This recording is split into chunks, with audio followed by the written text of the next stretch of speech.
சுதந்திர இந்தியாவின் முதல் பிரதமராக பண்டிட் ஜவஹர்லால் நேரு பதவியேற்றுக் கொள்கின்றார். அன்றைய காலகட்டத்தில் பிரதமர் நேருவின் கையில் தான் இந்தியாவினுடைய ஒட்டுமொத்த எதிர்காலமுமே இருந்தது. அவர் எடுக்கக்கூடிய ஒரு முடிவுகளும் இந்தியாவினுடைய எதிர்காலத்தை தீர்மானிக்கக்கூடியதாக இருந்தது. இப்படி ஒரு முக்கியமான இடத்தில் இருந்த பிரதமர் நேரு அவருடைய ஆட்சி காலகட்டத்தில் சரியான முடிவுகளை எடுத்தாரா இல்லையா என்று தெரியாது. ஆனால் பல தவறான முடிவுகளை எடுத்தார். அவர் எடுத்த பல தவறான முடிவுகளால் இந்தியாவிற்கு இன்றளவும் புவிசார் அரசியல் ரீதியாக மிக பெரும் பிரச்சனையுமே உள்ளது.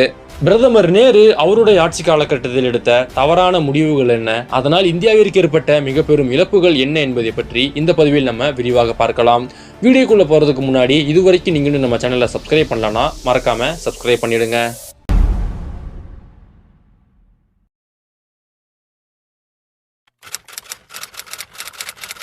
பாகிஸ்தானில் உள்ள மிக முக்கியமான ஒரு துறைமுகம் குவாதர் துறைமுகம்.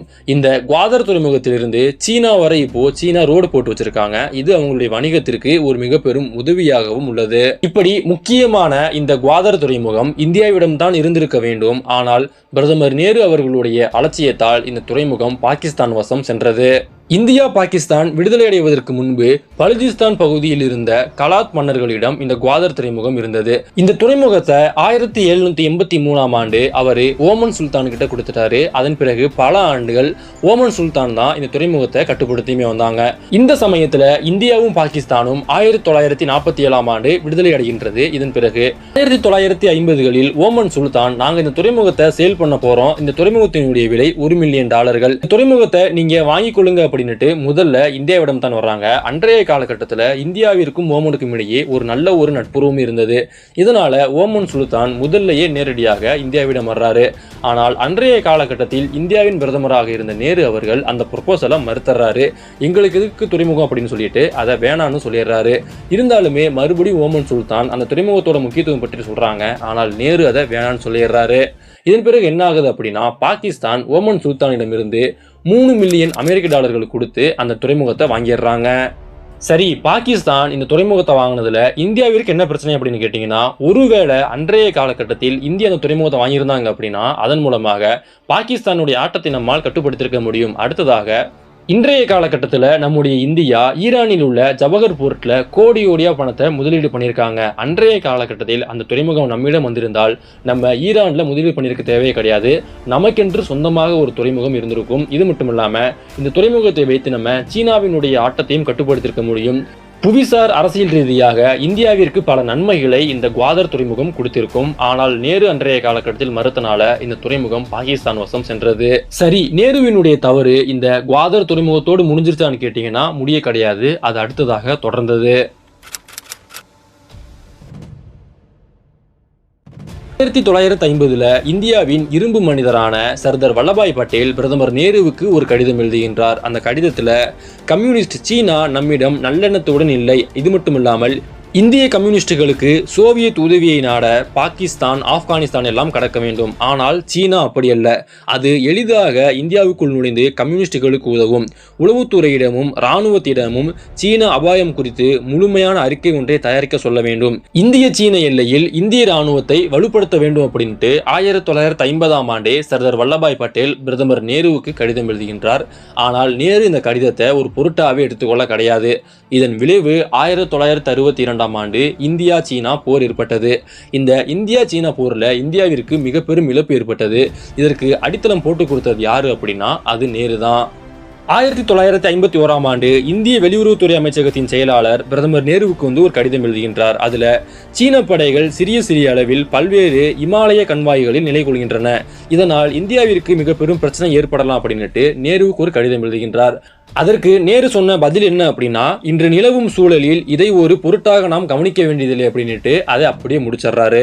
அடுத்ததாக 1952ஆம் ஆண்டு லாசாவில் இருந்த இந்திய அரசு பிரதிநிதியான சின்கா பிரதமர் நேருவுக்கு ஒரு விரிவான அறிக்கையை ஒன்று எழுதுகின்றார். அந்த அறிக்கையில திபெத்தின் மீது சீனாவினுடைய ஆக்கிரமிப்பு கவலை தருவதாக உள்ளது அப்படின்னு சொல்லிடுறாரு. அந்த அறிக்கையினுடைய தலைப்பே இந்திய வடகிழக்கு எல்லை குறித்து சீனாவின் நோக்கங்கள் என்ற தலைப்புல அந்த அறிக்கையுமே கொடுக்கிறாரு. நேரு அந்த அறிக்கையை படித்து முடித்த பிறகு ஒரு கடுமையான பதில் கடிதம் ஒன்றையுமே கொடுக்கிறாரு. அதுல திபெத் சீனாவின் ஆட்சிக்கு உட்பட்ட ஒரு பிரதேசம் என்பதை ஏற்றுக்கொண்டு அதன் அடிப்படையில் இந்தியாவின் நலனை பாருங்கள் போதும். திபெத்தியர்கள் விஷயம் சீனாவின் பிரச்சனை, நாம் தலையிடக்கூடாது அப்படின்னு சொல்லிட்டு அந்த அறிக்கையை அன்றைய காலகட்டத்தில் பிரதமர் நேரு நிராகரிச்சிடுறாரு. இதன் பிறகு சீனா திபெத் பகுதியை கைப்பற்றிய பிறகு அந்த பகுதியில் இருந்த சீன இராணுவத்திற்கு அடிப்படை வசதிகளும் உணவும் தேவைப்பட்டது. இதற்காக சீனா இந்தியாவிடம் உதவி கேட்டாங்க. அன்றைய காலகட்டத்தில் பிரதமர் நேரு உடனடியாக சீனாவிற்கு உதவி பண்ணாரு. திபெத்தில் இருந்த சீன இராணுவத்திற்கு இந்தியா வழியாக 1,00,000 டன் அரிசி என்பது அன்றைய காலகட்டத்தில் சென்றது. எதிரிக்கு சோறு போட்டு வளர்த்தாரு நேரு அவர்கள். இப்படி அன்றைய காலகட்டத்தில் இந்தியாவில் இருந்து சீனாவிற்கு அரிசி சென்ற பொழுது அதை சீனா அவங்களுக்கு சாதகமாக பயன்படுத்தி கொண்டாங்க. இந்தியாவினுடைய எல்லை பகுதிகளில் அவங்களுடைய தொடர்பு மற்றும் போக்குவரத்து வசதிகளை மிக நன்றாக அவங்க விரிவுபடுத்தி கொண்டாங்க. இதை வைத்து தான் பிற்காலகட்டத்தில் அவங்க இந்தியாவுக்குள்ள மிக எளிதாக ஊடுருவினாங்க. இப்படி எதிரி நாடு நம்மை அடிப்பதற்கு அவங்களுக்கு வழி போட்டு கொடுத்து அவங்களுக்கு சோறு போட்டு வளர்த்தது எல்லாமே அன்றைய காலகட்டத்தில் இந்தியா தான். இதன் காரணமாகத்தான் சீனா அன்றைய காலகட்டத்தில் மிக எளிமையாக இந்தியாவுக்குள்ள ஊடுருவி வந்தாங்க.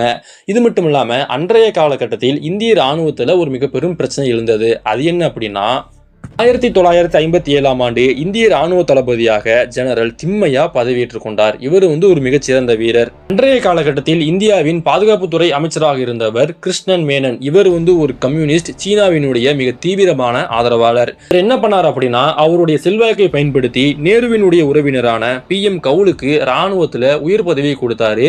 இது திம்மையாவுக்கு பிடிக்கல. சீனாவினுடைய விஷயத்தில் பாதுகாப்பு மந்திரி நடவடிக்கைகள் சரியில்லை அப்படின்னுட்டு திம்மையா அவர்கள் பிரதமர் நேருவிடம் 1959ஆம் ஆண்டு நேரடியாக தெரிவித்து விட்டார். இதன் பிறகு நேரு மேனனிடம் இதை பற்றி பேசுவதாக சொன்னார்.